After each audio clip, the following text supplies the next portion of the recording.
exclusively on the Pod Station.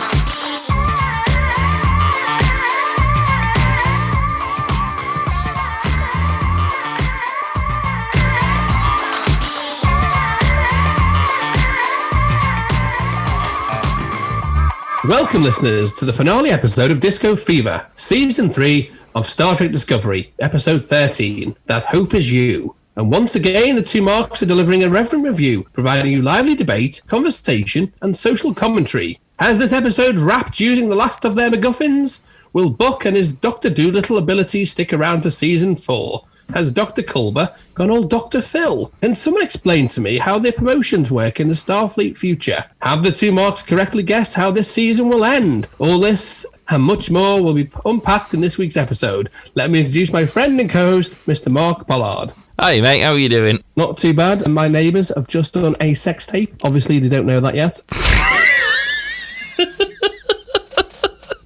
I was just about to say about how I was, during your intro, I was waving my arms around like an arse. Well, I was waving my arms around in celebration of the fact that I got largely everything right, and I'm feeling quite smug. And stay tuned, people, for next week's lottery numbers, which I will also provide whilst I'm on a roll. Well, firstly, you look like you're wanking off a giant.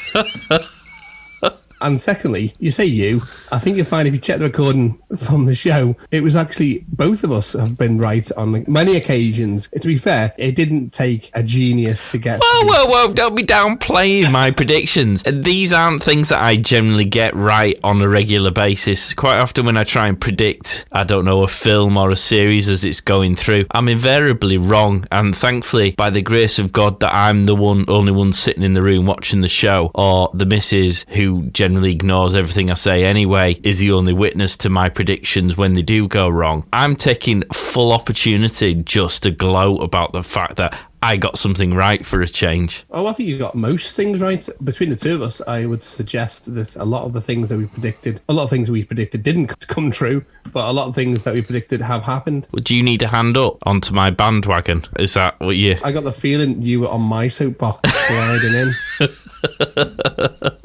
I wasn't sure. Well, up until we began this episode, I was on my own, and then I looked behind me and you've gagged in. So I don't know how my correct predictions have ended up being your correct predictions, but you know what? Own it. Well, should we tell everyone about how they can listen to the previous shows so they can double check that I was right and that you have jumped on my bandwagon? So if you want to listen to previous shows, then you can go and find us on all of the major podcast platforms. You can find us on Disco Fever, or you can actually check out Picard Talk. That's Pichard Talk podcast feeds. We're actually going to be transferring them over to a brand new feed as well, the Two Marks Presents, which, just to further complicate things, that's just to streamline things because it's hurting our heads having to do more work as we do more and more different shows. Because of course we've got a Film Podyssey, which is a movie one. We've got a couple of other ones to do as well. So it's one of those things where we've made more work for ourselves and we're rapidly trying to backtrack as quickly as possible. You can also check us out on social media, and now I'm hesitant to give you the name. You can find us either, depending upon the time of listening to this, we might have gone the Two Marks route. Otherwise, Picard Talk is the channel to find us on. We're on Facebook, Twitter, Instagram, but as I say, if you can't find the Picard Talk one, look for the Two Marks, which we will again hopefully be transferring the names over very shortly, certainly in time for the season 4 of Star Trek Discovery. Which will probably be around about the time that Matt finishes editing seasons 1 and 2. Gift that keeps on giving. If you want to email us, I don't know, you've got too much time on your hands, discofever@thepodstation.co.uk, but it'd probably be better just to message and comment and generally abuse us on social media. Well, everyone's in tier 12, so they've got loads of time. Shall we get into the nitty-gritty? Because this is the final season. I mean, I suppose just before we get stuck in, the plan is to do like an overview of season 3 show after this, when we might have a couple of guests on as well who've been on some of the Picard episodes just to chew the fat on our general thoughts of the season as a whole. And don't panic, because at the end of our Disco Fever journey, we're not going anywhere, because as I say, if you subscribe to the Two Marks channel, you'll actually be able to get future season 4 Disco Fever episodes, plus you'll be able to get season 2 Picard Talk episodes, plus you'll be able to get all the other shows that we do, all the film and TV gubbins to boot. So, shall we get stuck into this episode, my friend? Absolutely, yes, why not? Right, synopsis-wise, break it down to me in simpleton terms. As the Emerald Chain tightens its grip, can the mystery of the burn finally be solved? Burnham and the crew have one last chance to save themselves and the Federation. Discuss. So, I see we should approach this in two ways. Number one, did we like this episode? And number two, how did we feel about the ending? I want to try and keep this as focused as we are able, and I use the word focus lightly because I don't think we've ever been focused during the entire course of these episodes, but try and keep it focused to looking at this episode in isolation, because as I've just mentioned, we're going to be looking at the season as a whole more generally in the next and final episode of this particular season. So over to you, dude. What did you think? Now, is that about the episode or is that about the ending?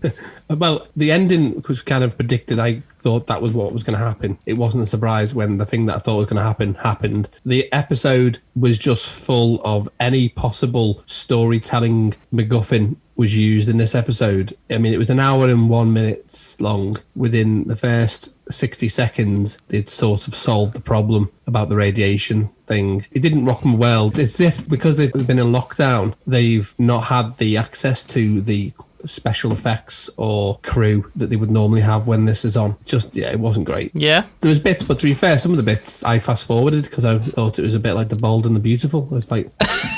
Do you know you see, I've broken this into plot A and plot B. Plot A was obviously the ship storyline, and that was quite exciting. There was lots going on. It was a good, solid episode for that. Plot B, which was obviously the holodeck thing. Oh my God. I kept on having to give myself a shot of adrenaline just to make sure I was awake. Agreed. That holodeck thing should have been a storyline that was done in one episode, and it should have been a single episode, mid-episode thing. It served zero. I mean, the burn bit, which we'll come to, was utter rubbish. But God, they really had to drag that out, didn't they? Well, for the fact that the episode is at over an hour, and one of the things we've been screaming for is to have longer episodes so they can tell a better story. The one chance they've had to tell a better story was absolutely diabolical. The reason I fast forwarded through some of the holodeck bit you're talking about is because, well, just why? Why do we need that? There's far more important things to talk about than that and even be bothered about. If you're telling me that a horny teenager has created the burn after my investment of 13 fucking episodes, that a guy who's just found his pubes got a bit of a tantrum on and killed millions of people. In fairness, his mum had just died. I mean, tantrum's probably a harsh assessment of his angst caused by the death of his mother. But I know what you mean. Well, okay, his mum died, but I'm sure if people have suffered loss, they don't go and kill millions of people. We notably know one person who's done that. But other than him...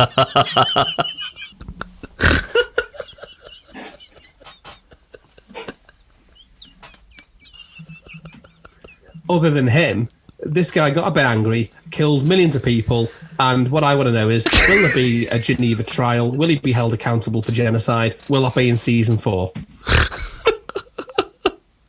Oh, yeah. I mean, did you think at the beginning of this episode that you'd fallen asleep? Because I was like, do I need to go back and watch episode 12? Have I fallen asleep, or have I just blacked out for a minute? I didn't know whether I'd passed out. I was like checking my head for blood to make sure I hadn't banged my head, because they suddenly magically captured Book. The green girl, what's the green girl called? Asira magically appeared on Voyager. They magically caught Burnham. I mean, it was like, oh, hang on a minute. I've missed a load of stuff here.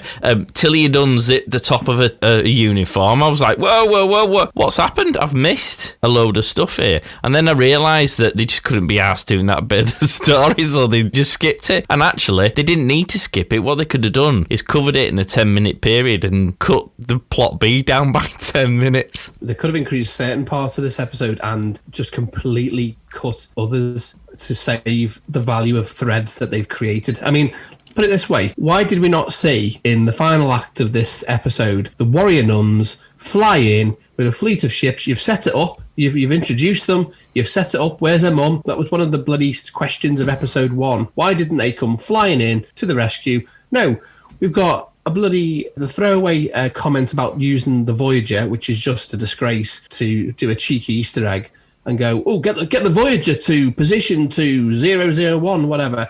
And everyone's firing on a ship that's just managed to get through the shields somehow, which is a bit stupid considering that you're supposed to be all cloaked and hidden. And then that's all resolved very quickly. You've got a damaged nacelle, just another thing off the top of my head. I thought the nacelles were detachable. So what's the point of it being detachable if when it's destroyed, it's still part of your ship?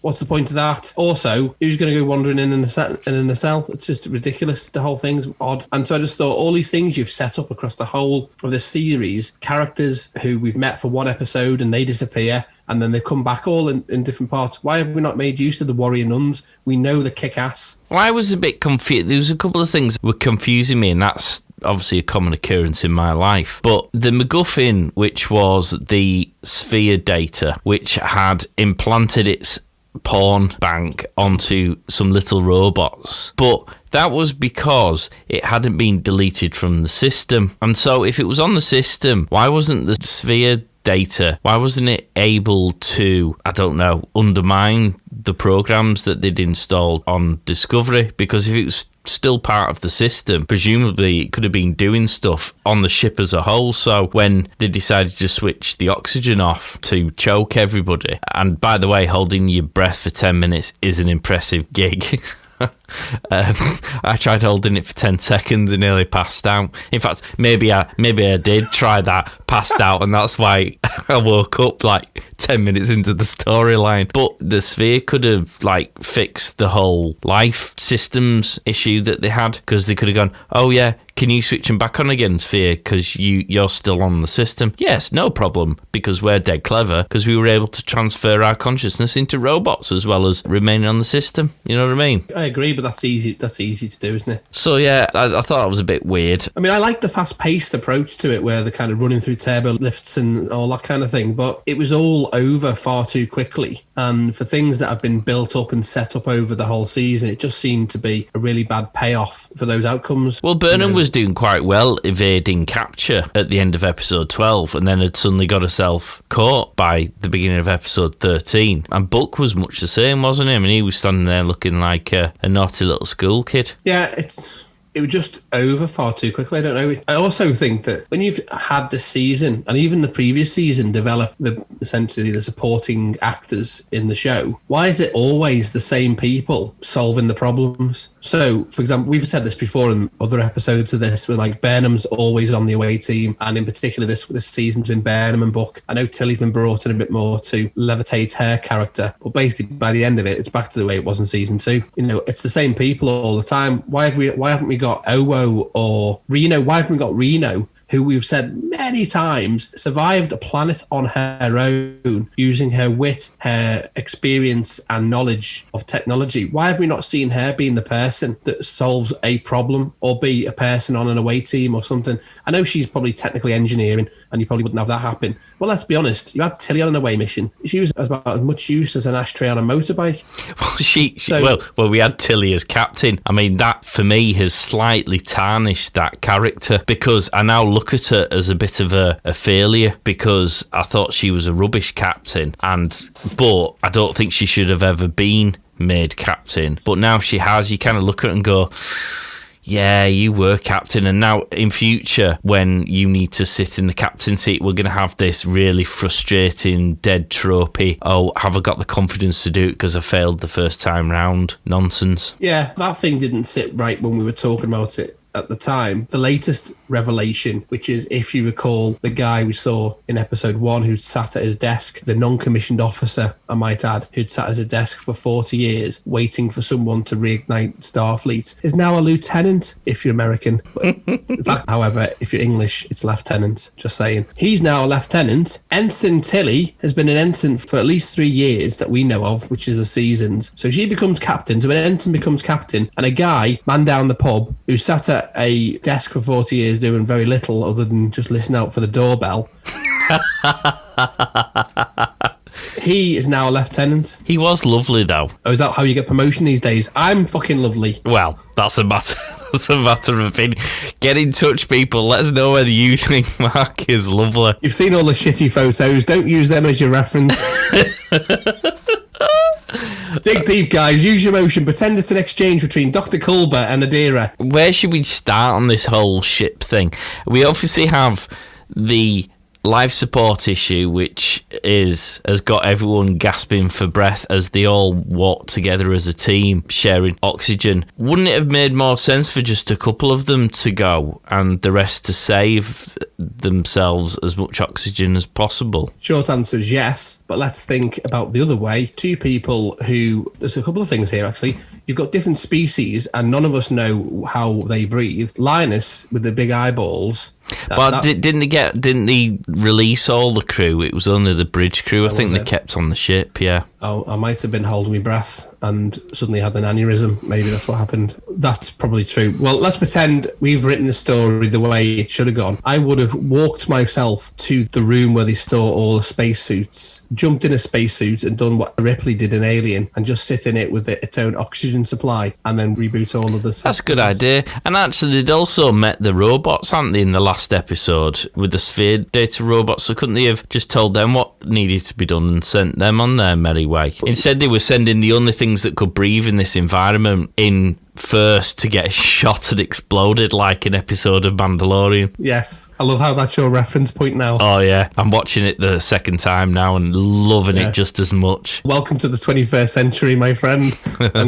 I had a feeling you'd like it, but now you get the point of what I was saying. But that's how you tell a good story. And in fact, you'll remember on season 2 of Mandalorian, one of the episodes is 31 minutes. 31 minutes, and it still manages to tell a story, and you don't feel like it's 31 minutes. It's just a wonderful process of storytelling. Anyway, back to reality. They could have done a lot of things to restore life support. They didn't. Yeah. And so instead we've got people gasping, falling all over the place in the ship. It's very annoying, isn't it? It's sad that we've sat through this. I remember you saying that you'd be a little bit peeved if after all of your viewing we got to an ending that was less than... I think one of the problems, I think one of the issues as well, we've touched on this a couple of times, is that we know...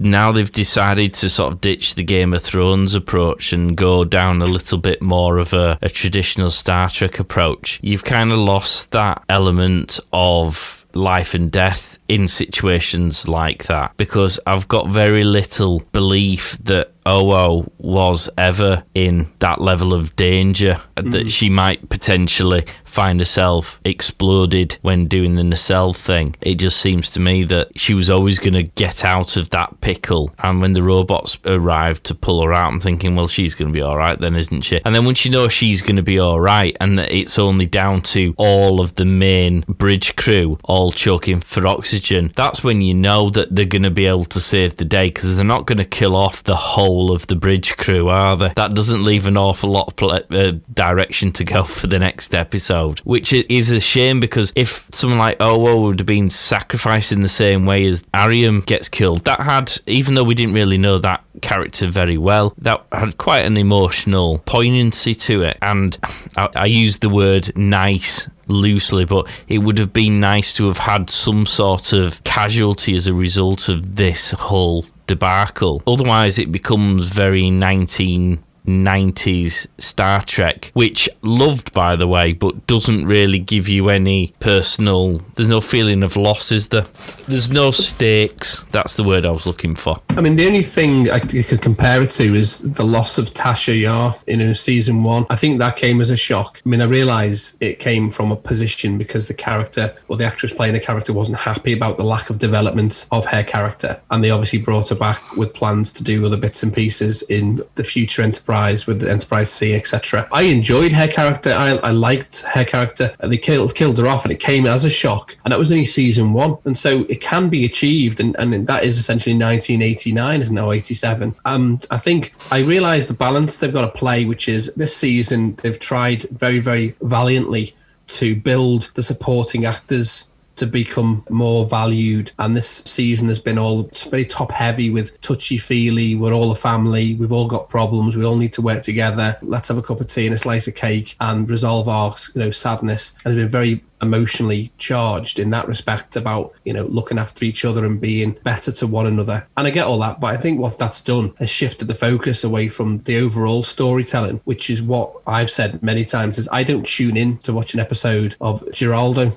It's for me, I'm happy that that's happening in the background, and it's great that, we think about Enterprise. Picard wasn't happy about having children on board. There's a reason for that. There's not because he hates kids particularly, although I think he does. It's just that he understood that the ship was going to go into dangerous places. There's a place for those things to happen, but the viewer can just be aware that they're happening rather than spend valuable storytelling time on developing every single person's emotional journey, because all that becomes then essentially a Dear Marge column. Some people like those episodes, and I think perhaps that's just our personal preference on action as opposed to emotion. I think looking at the Star Trek sphere, it does appear that some people love those elements of the show, and I guess that's where the personal preference thing comes in. That's very much relating to B-plot on this, which of course has Saru building this relationship with Tantrum Boy, and obviously Adira and Grey sort of supported by the Culbert thing going on the holodeck planet ship thing, which definitely slowed down the pace and isn't really my bag in terms of I'm emotionally inept, so I'm not particularly a fan of those kind of parts. I don't mind them if they're done well. I'm not particularly drawn into this. So Saru I've found to be quite a whiny little grassy bitch this season. He's been the goody-goody two-shoes until it suited him. Then he's jibbed off the rule book to do his own thing, whilst grassing people like Burnham up in the process for doing exactly the same thing. I didn't necessarily fully buy why he was so smitten with this guy, with the exception that he's the same race, which, I mean, if every human on Star Trek had the same effect when they met another human, God, there'd be no one left on Discovery, would there?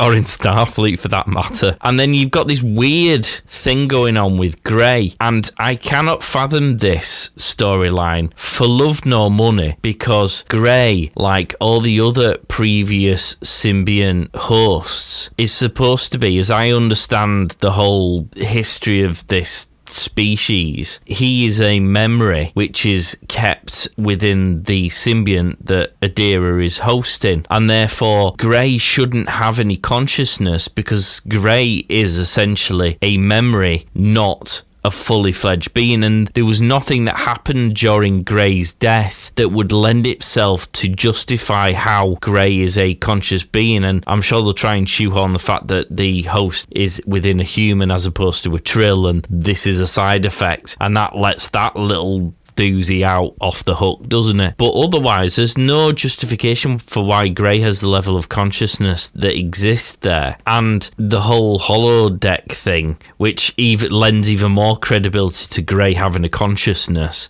which again I didn't buy, and clearly leaves the door open in season 4 for a whole Doctor off Voyager scenario where they'll find a way to transfer Grey's consciousness from Adira into a holodeck program, and then let Grey be able to walk around the ship and visit planets in the same way that the Doctor used to do with a holo emitter type situation. Just seems a little bit unrealistic. I mean, if you want to go really unrealistic with Grey, he hugged somebody, which in this current climate, hugging during the midst of a pandemic is quite frankly totally unrealistic. I haven't had a hug for 12 months. I can't remember what one of those are. And if someone tried to hug me right now, I'm not entirely certain I wouldn't try and kill them in a bid to stay virus-free. My mum comes at me at Christmas like, no, stay away, Mum. I'll send you a pillow with my face on. For me, that part of the story didn't slow the plot down because I fast-forwarded. So are you unaware of any of the things I've just said? I'm not unaware, and you know what's really worrying is, although I didn't catch all of that, I got exactly the same thing as you did, but I never watched it all. And so that just tells me how obvious it is. What they've done here, classic thing they've done, they've fucked up, basically. They've brought in a character, trailblazing character, then they've killed them straight away, and they've gone, shit, we shouldn't have killed them because it was quite pioneering, quite trailblazing. What are we going to do here? I know what we'll do. We'll make them an imaginary friend. We've done that, mate. Been done, dusted. What can we do? Hologram them. Okay, cool. I know, make them someone's consciousness. They've royally ruined what could have been a wonderful dynamic between two characters that would be pioneering for Star Trek lore and also bring in a trill, make them part of the crew. Would have been great. And they've not done that. They've brought them in and they've fucked it up. Oh dear. Did you know what species Adira was made?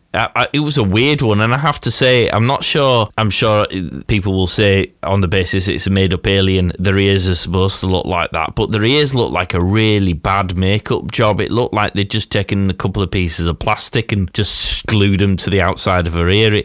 It was an odd alien. I don't think, have we ever come across that one before? Who's this? Adira, she had all... you might not know because you fast forward this bit, but she had her face all painted... Sorry. It had her face all painted up. And then they had... It? Well, I don't know. That's not a preferred pronoun. They. So they had the face painted, and then they had sort of things on their ears sort of protruding. Well, basically what you've got in this episode is a really shit version of Zoom. Because we're all in lockdown. They've probably just been working from home and they've gone, I know what we're going to have to do. Episode 13 and episode 12 and 13, we're going to have to do it like a hologram episode because we're all working from home. So if you can just log in and put some makeup on and glue some plastic to your ears, in post-production, we'll just make it look like we're in a hologram. So I think that's what's happened. The answer to your question is, I did see that tattoo. It didn't make sense at the time. Thank you for telling me what it was about. Got yeah. Well, if you think that they didn't put enough effort into that, they clearly did put enough effort into what I'm now calling Turboverse, which is apparently the central part of the ship where the turbo lifts run, which appears to be a cross between Monsters Inc. when they've got those doors all travelling around everywhere, and like an entire universe. I mean, the proportionate size of where the turbo lifts travel as against the size of the ship as a whole. I mean, imagine how many more, what's it called, rooms, digs. You're struggling for that word. Bedrooms. Okay. Digs for the houses, officers. I imagine how many more. Oh my God, what's the word? En suites. Oh my God, I'm sure it'll come to me at some point. But imagine how many more of those you could have got on that ship if you didn't use 3/4 of the internal workings of the ship just to move the turbo lifts around. Seeing as you've highlighted that point, and let's go back to the fact we now know there's about 80 odd people living on the ship. What a fucking waste of space that is. 80 people. Do you know 80 people? You can get 80 people into a church hall for a 21st birthday party. Have you seen the size of a church hall? Right. So you're telling me you've got a complement of 80 people on a starship that size with that much in the way of a lift, and there's 80 people to get around. You must be late for work every day. It's like, how come you're 3 hours late for work? Oh, I've been in the turbo lift. Quarters is the word I was looking for. Yes. Well, by the time you've got to the answer, it's now it's a dime. Well, to be honest, it's taken me that long to find the word quarter because my brain was working through the Turboverse. I mean, it was from the special effects perspective, it was very interesting. Although, how on earth did Burnham survive that fall? No, the physics of that fall is well and truly... I mean, she said to Book, oh, just hang on a minute, follow me, and then just leaps off and then drops God knows how far. I mean, that was a big old drop, was that? I mean, they probably landed on that massive pussy. Because every episode, that thing looks like a fucking bouncy castle.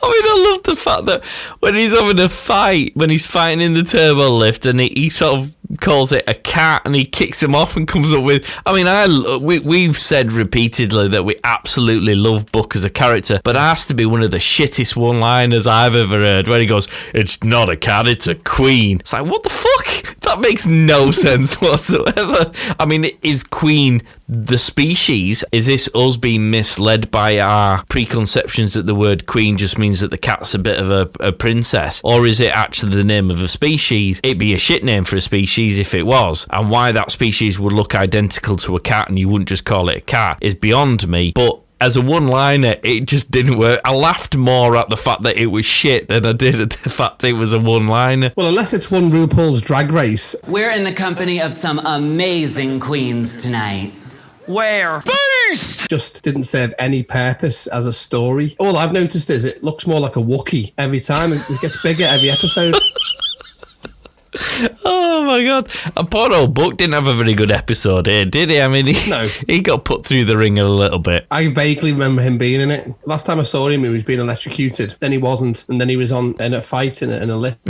Yeah, the end. Well, then it turns out he's got a bit of tardigrade in him. We don't want to find out how on earth he's got a little bit of tardigrade in him, you know what I mean? He goes around loving the creatures on different planets to save them, but that felt like it gone a step too far if there's a little bit of tardigrade connection for him. Yeah, well, that's the point about the Dr. Dolittle thing again. Another MacGuffin is like, what the one thing we wanted to have happen to solve this problem just so happens that person with those skills is on board. Yeah. You know, it's like someone getting kidnapped and happen to have Liam Neeson sitting in the back. I don't know who you are. I don't know what you want. If you are looking for ransom, I can tell you I don't have money. But what I do have are a very particular set of skills. Skills I've acquired over a very long career. Skills that make me a nightmare for people like you. If you let my daughter go now, that'll be the end of it. I will not look for you. I will not pursue you. But if you don't, I will look for you. I will find you. And I will kill you. It's a slow burner, to be fair, that one. It's only funny if you've seen Taken. Oh. Do we think... What was the green girl called? You see, she was in it so little, I can't remember her name. I think this is kind of the point of where they've let us down with character development for some people. You're talking about the Irish one, aren't you? No, the green one. The one you were talking about was Irish. Asira. Asira. So, Asira, I mean, she got a pretty decent run in the last episode. We got to see a little bit more of her, which frustratingly could have been done over the greater course of this season so that we cared a bit more about her. Or when I say cared, as in like we had a bit more time invested in that character, either wanting her to succeed and come good or die painfully because she was a real bitch. And no sooner had we spent an episode really showing her in an interesting light, we kill her off after 5 minutes because she didn't really do anything of interest in this episode. She went back to that typical torture them, take them away, storm around, try and kill everything, and then get killed at the end. I agree. The best episode with her as a character for me was last episode. I thought it showed more than just the carbon copy villain, a bit more three-dimensional than your average villain, and then just very quickly terminated. I think it was just such an easy death as well, because at the end they sort of rounded it up by saying, oh, she's dead, and the Emerald Chain fell to pieces because she's dead, and now everyone's joining the Federation again. So what, come the start of season 4, is it pretty much where you need it to be for the Federation to be back together again? Why not keep her alive, but now she's not in a position of power, she's in a prison. Emerald Chain starts to unravel a little bit. There's a load of people vying for that power vacuum that's being created. Because in the last episode, when they proposed a suggestion, or the Admiral did, she said she'd have to go back to speak to the council. So there's obviously sort of I wouldn't necessarily say a democratic structure in place, but presumably if they exist, they would kick in, or they'd try and keep things going, just because the death of one person shouldn't mean that everything comes crumbling down. So it was a bit of a shame that they killed her, because it seemed like an easy out, A, to get rid of her as a character, and B, to basically get rid of the Emerald Chain, which they'd mentioned continuously throughout this season, shown very little of for us to actually give a shit. And come next season, what, is it not going to exist? Well, that's another story narrative they've built up from episode 2 by bringing the guy in from last episode that we saw in the second episode as the pseudo-villain, and they dispatched him quite quickly, and he just got away with some minor frostbite or friction burns. They've kind of built up this. So like in Walking Dead, I don't know whether you've seen Walking Dead, there's a villain, it's in the comics, there's a villain called Negan. Yeah, I have. I mean, that first episode when he comes in and spoiler alert, he stuffs somebody's head in with a bat. I mean, that was horrific, That's your villain. That's the villain. But you've been building up to him across maybe a couple of seasons. You're hearing it, this mythical villain. It's like, who, Negan, who is he, kind of thing. And then you find him, go, shit, we don't want to cross this guy, or whoever the villain could be. But in this case, it's Negan. She's had the same thing apply to her, where it's been bigged up. Oh yeah, Asira, she's the Irish woman from the Emerald Chain. She's got some lucky heather you can buy. Now you mention it, it's got an Irish sound to it. She's green. The Emerald Chain feels like this is do you think this is an underhand way to undermine Brexit from the Irish perspective? The unfunny version. Yes. Oh dear. No, there certainly is that aspect, but the point is that she's been bigged up, and then we see her, and she's very quickly dispatched. They get away from her, and then we see light at the end of the tunnel that could give some real depth to her character as a villain, as a negotiator, as a trade ambassador, as someone who's trying to work with the Federation in difficult times. And we said it was about Brexit, or not trying to work with them, perhaps working with them when it suits her, only to get her way to undermine it further down the line. A bit like the Romulans were in the Next Gen, where they'd cooperate when it served the purpose, but they were inevitably bad people, and therefore you'd have to keep watching your back. Or the Cardassians in Deep Space Nine, she could have been that kind of character, that sort of that Gal de Cat type person where you can't help but love her, but you know she's a baddie, and at some point she's going to screw someone badly or do something really mean. Well, I mean, you mentioned the Cardassians. To be fair, they only got famous because of a sex tape.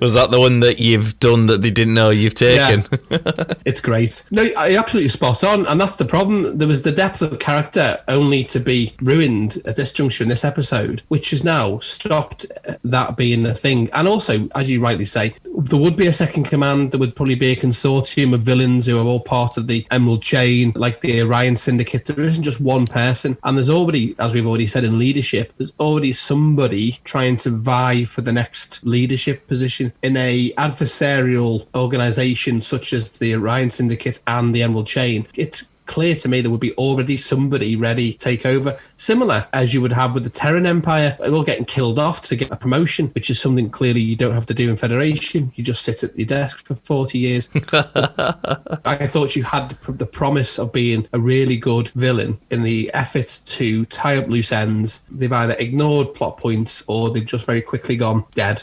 I would have thought having the battle take a lot longer than 25 seconds would have been a really good point to people who love that type of thing, and have them with their 5 ships that they've had, the same ships that we saw when they first met the Enterprise in that little globe that's got a cloaking device. It would have been great that they penetrated the shield. No idea what. Did anyone not see Rogue One? Come on, people. They got through the shields, and then next minute, the warrior nuns come flying in on their horses or whatever their ships they have, join the battle, and at the end of it all, the warrior nuns become part of the Federation, and they say, we are spread across the universe. We can help you establish contact with all the outposts and the other Federation planets. That would have been great. You introduced them. You had a big episode about it, bit of the absolute candor where her mum dobbed her in. You had a whole episode about it, so why wouldn't you fulfill that story plot? Otherwise, you've just wasted another episode. Tilly didn't come off particularly well in the last episode, or indeed the episode before that. She didn't particularly shine any great lights in this one either, did she? As a leader and a captain, which is a shame because I feel a bit disappointed that they've done that to her character. I don't know why they felt they needed to make her the captain, only to I feel almost embarrassed for her because it's almost she's been humiliated by being put in a position she should never have been put in and failed catastrophically as she was always likely to do. To be honest, I blame Saru entirely for that, which has kind of left me feeling a bit of bitterness towards Saru because he's done that to my favourite character, Tilly, and he's turned into this ridiculously selfish, self-centred character who's now just up and off skid. It's like, done. I'm off to give me fellow kinspeople a hug on the planet, which again is unrealistic because you can't hug anyone. And it also just shows the fickleness of your captain. If he's just going to sod off for a complete stranger simply because of the same species, to take your analogy further, you bump into a stranger who happens to be human and he says, do you want to pop back to my place? And you go, all right. You don't know him, stranger danger. Do you know what I mean? You don't know the guy, you've just met him in queuing up with your 2 metre distance in a coffee shop that can do takeaways. With a mask? I thought you're a human. With a mask, yeah. Maybe that's good for dating because people don't really know how ugly people are. It's like on the mask, when you look at people's eyes, they look beautiful and you take the mask off and they're like, oh!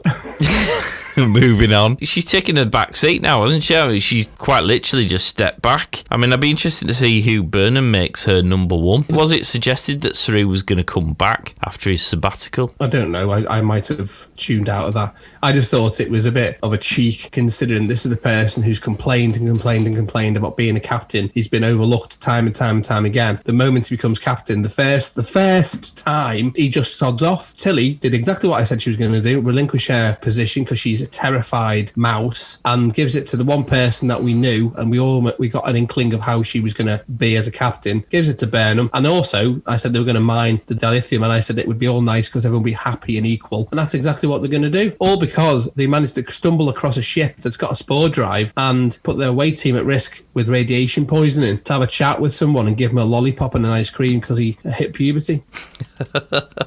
And what do we think about Burnham as the captain? What was her slogan as they punch it? It was fly away, darling, or let's fly? It was the Ryanair one, wasn't it? Come fly with me. Yeah, let's fly. I mean, fuck off is what I say. What about just what about either A, not having one because it feels too try hard, or B, just go, let's go. What do you want to do, Captain? Let's go to that planet. Let's go. Well, what do you say when you get in the car? Off we pop. Shit, we need petrol.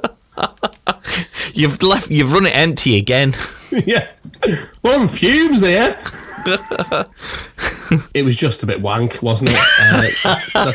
What do you think about the new uniforms as well? Because it looks like we've got a new uniform for the next season. It was inevitable, wasn't it, that they were going to have the uniforms because we've had these for 3 years now, and anyone who's into merchandising will want to have the latest thing. So that was inevitable. To answer your question, I thought they looked quite jazzy. I like the fact that Burnham's a captain. It's been a long time coming, but we knew that was inevitable. Saru, who's that? I mean, I don't think they look as good as the old ones. No, but they've got to update them, haven't they? We've going into 4 years of Star Trek. You think they changed the uniform in season 2 Next Gen? Yeah. Because that was the thing they were struggling with Voyager, wasn't it? How do you change the uniform in Voyager when you don't know the uniform's changed everywhere else in the Federation? Well, you didn't. You couldn't. They stayed the same throughout. I mean, Next Gen, they needed to change the outfits because it was too tight around the crotch. Yeah. I mean, Deep Space Now was probably the main one, wasn't it, where they had a proper change. Well, then they were also affected by the movies, so the movie uniform was introduced to Deep Space Nine and latterly Voyager. when they all got back. I think there was a shift in the uniform, but definitely Deep Space Nine was where you saw it impacted, because you had the end of the Next Gen where they introduced their last one, and I think you actually saw on Next Gen and in fact Generations. The reason why you saw it in Generations is because the uniform they gave to Geordi LaForge didn't fit properly. That's why his sleeves are rolled up. The same was said with William Riker, because he's quite a tall guy, isn't he? He's like a huge tree. It was tight and short in the wrong places. That's why certain times you see him with his sleeves rolled up, because it didn't fit properly. But those uniforms were from Deep Space Nine, and they put them into Generations because it made the bridge look a bit busy with different types of uniforms. Now, Saru's left us in this episode feeling like, or leaving me feeling like, he was a bit of a dick for the reasons that we've just been through. A person who definitely also qualifies in the knobhead category is Stamets, who was a proper knob at the end to Burnham because she fired him out for Jeffrey's tube. I mean, in fairness, in normal circumstances, firing him into space with an escape pod against his will might be sort of perceived as not ideal at that moment in time. But what was it that Stamets thought he was going to achieve by staying on the ship? Because they didn't have control of the spore drive area, so they couldn't jump. He was quite literally the only person who could activate the spore drive at that moment, as far as we were aware. So it was absolutely positively safe, the best idea to fire him off the ship to get him away. And what did he think if he'd have stayed on the ship? That Green Girl would have somehow allowed him to spore drive back to that planet to save Colbert and co? Of course she wouldn't. So I'm not really sure what being the bonnet Stamets has, bar the fact that Burnham got him off the ship against his will. But anyone in the cold light of day would look at that and go, actually, it was the right decision. And as it turns out, she was right, because not only did she get the ship back, she also saved me fella in the process. Well, essentially, she's saved his life. I'd be over the moon. I just thought that the way he's reacted, I don't know, it will obviously make for an interesting dynamic in the next season. But again, there's no justification for him being that moody about it all. Everything that Burnham did was justified and was proven to have been the correct decision. By him not being on the ship, the Emerald Chain weren't able to get their hands on the spore drive, which has probably saved that entire quadrant of a dictatorship from an evil trade organisation. They've saved Colbert because by getting back the ship, because the spore drive wasn't on there, so they couldn't just spore around Happy Larry. They've saved them. And Stamets wasn't left living an entire life with that brain control thing, Halo on, which is probably how it would have gone had they have kept Stamets in that spore drive. I agree. I think that was the best decision she could have made. But he doesn't see that, and he was being a proper knob about it as well. Oh, absolutely. I mean, it's going to be an awkward episode 1 on season 4, isn't it? Well, it is. Tilly, who's a coward. If you're a career Federation officer, that's what you'd be loving to be, like a ship's captain, anything like that in the Navy or wherever. That's your career. And it's just been given to someone. And we said about this in a couple of episodes ago, where you're being passed over to someone who's less than your rank. Because ensign, I think, if I'm right, is the bottom it is thing. So if you've worked and you've been career Federation, and suddenly this girl who's just been a friend of the crew and is one of the popular ones gets to be captain, you're like, hang on a minute, and then relinquishes it when the first sign of anything that could be slightly seen as pressurizing, gives it to another person who's been less than following Federation protocol, and then the captain, who also wasn't happy about being passed over, just abandoned the ship. And then also engineering guy or whatever it is, that whatever Stamets does, he's not happy with you either. It's going to be a little bit awkward. Well, it could be even more awkward next season, because they don't even need Stamets, do they? Or Saru. No. Well, the best question to ask you and the listeners, tell me what you think Saru's role will be in season 4, seeing as he's already run his course. Well, I don't know. The only thing he's going to do is create a weird vibe if he decides he wants to come back to Discovery, because Burnham is undoubtedly going to do a good job as captain, because it's like a duck to water. She was the natural successor, and she's proved repeatedly that she is everything that we usually expect and get from a captain character, isn't it? Exactly that. And is she going to relinquish her seat? I don't think she is, because this is what she was made to do. Yeah. She's got a battle. She's got a mission now. The Federation is now getting itself back up. It's dusting itself off. She's a go-getter. She's been in so many situations before where the dilemma's been presented and she's been able to think of another way. It might not be the best for a Starfleet perspective, but it's been one that suits her narrative. At any cost, she gets the solution. She's not hesitant. She doesn't freeze when she's in a combat situation. She's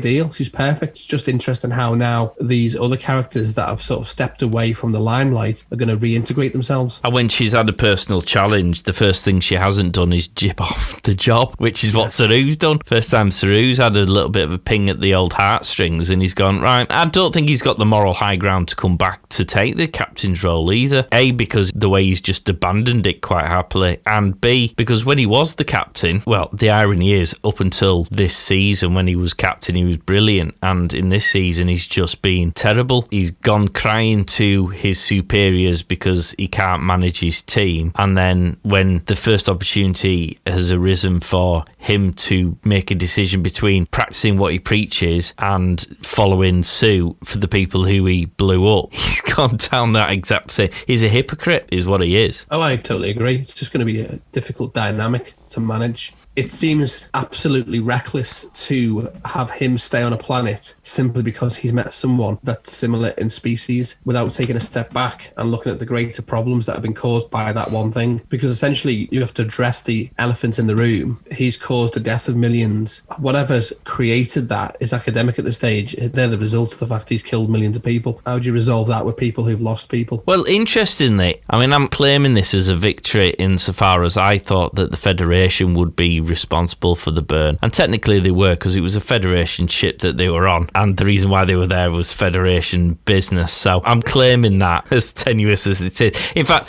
to be honest, I am claiming that because the actual reason why the burn happened was so shit and so random that, quite frankly, I deserve to be right, because I just thought it was really, really naff the way that this kid basically got to scream, and his scream destroyed everything in the universe. Well, if you're going to do that, then I'm going to claim that I invented the telephone, because when I was 7, I once had 2 tins of beans attached to a piece of string and spoke to my friend. Was he your imaginary friend? It was. And did that imaginary friend become a real friend? Left me. Through. They all leave, Mark. They all leave. Yeah, it just felt like a bit of a rubbish explanation for the burn, really. Oh, yeah. I think at this point, they were literally just going, we don't care now, we're in lockdown. Probably half the staff on the show been furloughed. But thankfully, now we've established it was a child screaming and not the brutal issues that are caused by the need for dilithium, or the planets which are destroyed by the sheer volume of mining of dilithium in order to fuel these starships for the whole quadrant. Now we've buried that environmental doozy, because that's what I thought we were. I thought the whole point of that plot line was for them to realise actually dilithium wasn't great for the planet, because it still required mining, and mining meant using a resource that actually was a natural resource that perhaps shouldn't, as opposed to, say, the spore drive, which was less, it didn't require any mining, and therefore it was perhaps more environmentally friendly. And I thought that's what they were going down, the whole route of finding a more environmentally considerate way of transporting themselves around the galaxy. But actually at the end of this, they basically all just gone, oh yeah, it was a kid screaming, right, crack on with the mining.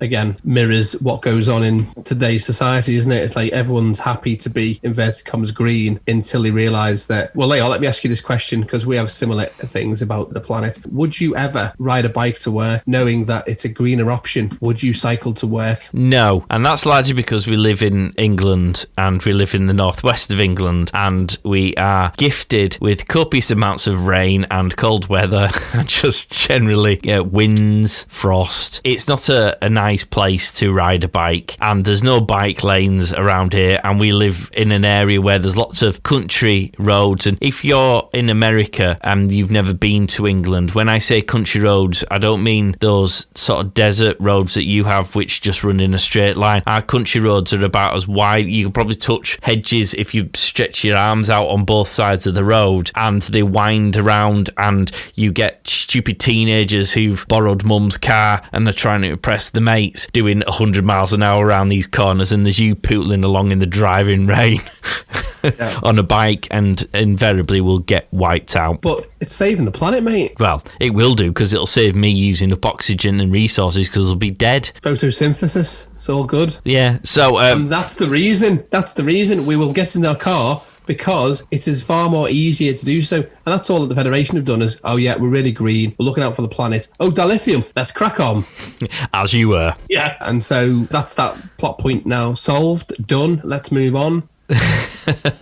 Well, I guess we should look at Easter eggs because I don't want to delve too much more into the episode because we're in danger of perhaps looking at the season more as a whole, and I don't want us to be treading over old ground when we do our review. So, what Easter eggs did we have in here, with the exception of Voyager, because I don't feel that justifies a second mention because it was so outrageously on the nose. Oh, I agree. I thought it was just a poor attempt to throw in something that's going to keep the fans from going and slipping into a coma. Warning! Nerd alert! Admittedly, not loads that I could see, maybe because I was, in fact, in a coma and having people play whale music to me. There was one thing I saw that I thought was a bit reminiscent of a James Bond film. I wouldn't say it's specifically an Easter egg. It's the bit where Osira's ship is enveloping Discovery. I had a kind of a James Bond baddie. Trying to think of the film. Is it was the Pierce Brosnan one, wasn't it, where he had that weird ship? It was the news guy. Oh, he used the ship. Yeah. The ship. Yeah. Right, okay. I'm sure I'd seen it. I wasn't sure that it was Thunderball or one of those, but it probably is Pierce Brosnan. It was the media mogul. Yeah. Yeah. Now, what's a Gormagon? Because they mentioned a Gormagon. It's like a Gormagon or something like that. And I was sitting there thinking, where's that? Where do I recognise that name from? Is that from Stranger Things? Right. That was something I picked up on. And I'm glad you mentioned it because I was thinking, isn't that Stranger Things? It's similar, but it's not the same. Right. I think there's a Demogorgon or something. It's still a mythical creature. I don't know whether it has any canon in Star Trek that I'm aware of. I just thought it was too similar to Stranger Things, if I'm honest. And I think maybe the writers were getting a little bit tipsy with the Yuletide drink at this point and went, we need something. What have we got on Netflix at the moment? Stranger Thing? Yeah, Gormagon. It was either that or Twats. That was that one. And then the other one, really, when the credits are rolling at the end, we get the original series theme tune, which I thought was massively out of place, considering that now, yes, we are 10 years before Kirk, but now we're in the future. Well, I've got an Easter egg you've missed. Go on. The colours on the new uniform are back to the next-gen colours, with the red being command and the gold being security and engineering, is it? And then blue being science. And, well, it's normally medical, isn't it? But they've gone with white for medical. Whereas, obviously, the original series one, so the Discovery's original uniforms went with the gold for command, wasn't it? Yeah, I love your effort, but that is an Easter egg that I gave you in episode 6. I know, but I was merely pointing it out that the Again! You need to get a job on the script writers. It's all right, people. I'm claiming that, much the same as I'm claiming that I was absolutely right about the burn. If you disagree with me or you want to take issue, then get in touch. If you don't get in touch, I have absolute control.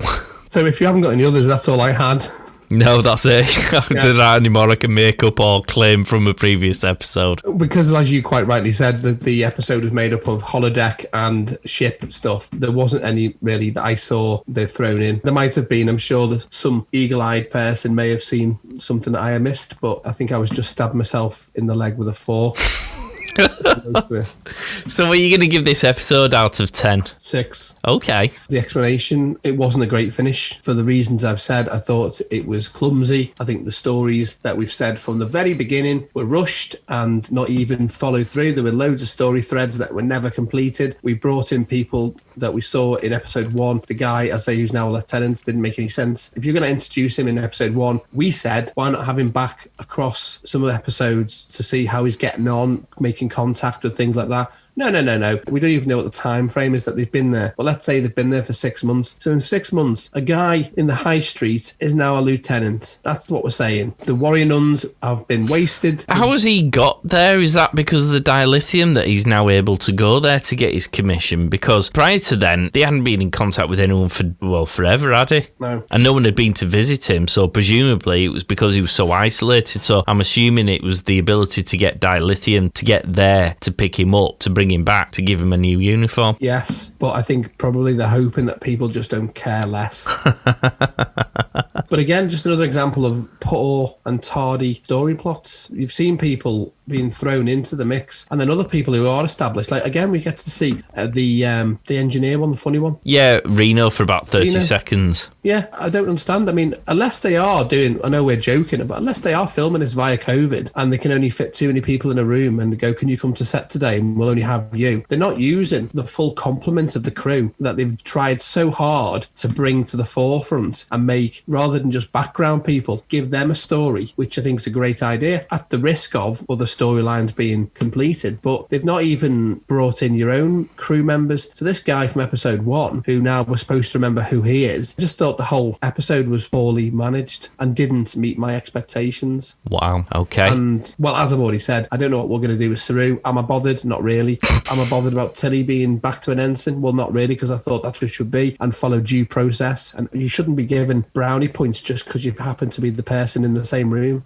Damning criticism. What did you think? I'm going to give this episode a 7. I think the action parts of this episode were good enough to entertain me. I'm talking about this episode in isolation of the whole season, because if I suppose as part of a 3-episode arc, it was a relatively entertaining climax, but there was nothing special. There was no interesting twists. We weren't left with any cliffhangers. It was what it was. So it was a very run-of-the-mill episode, and I quite enjoyed watching it. I'll watch it again. If I watch it again, I might, like you, just fast forward the B-plot holodeck parts. But yeah, it was alright. It wasn't offensive. It was better than some of the episodes we've had to endure this season. And in isolation as an episode, I thought it was okay. It wouldn't score as highly if I was to look at it in the wider context of the season and those storylines that it tried to conclude that we've been sort of spoon-fed throughout season 3. But I'll leave that for the season 3 review, because I'm sure we've got a lot more to go through on that. Agreed. I think if you were to edit it out and just have the action scenes, it would have scored more highly for me. So that brings an end to our review of season 3 episode by episode. As I've mentioned, we're going to do one more show for season 3, which will be a full season review, and we'll see if we can get some of our older faces from the Picard Talk episodes to throw in there 2 Pennisworth too. Keep an eye out for that to drop very soon. Mentioned it before, check us out on social media, drop us an email if you want to donate to help keep the lights on, then that would be cool. You can go to patreon.com/the pod station. I think that's about it really, isn't it? I think so, yeah. Splendid. Thank you very much for listening again. Hope you've enjoyed the show. Don't forget to give us a vote on this episode, which you can find on our Twitter channel, and we'll catch you next time. Thanks for listening. Away team out.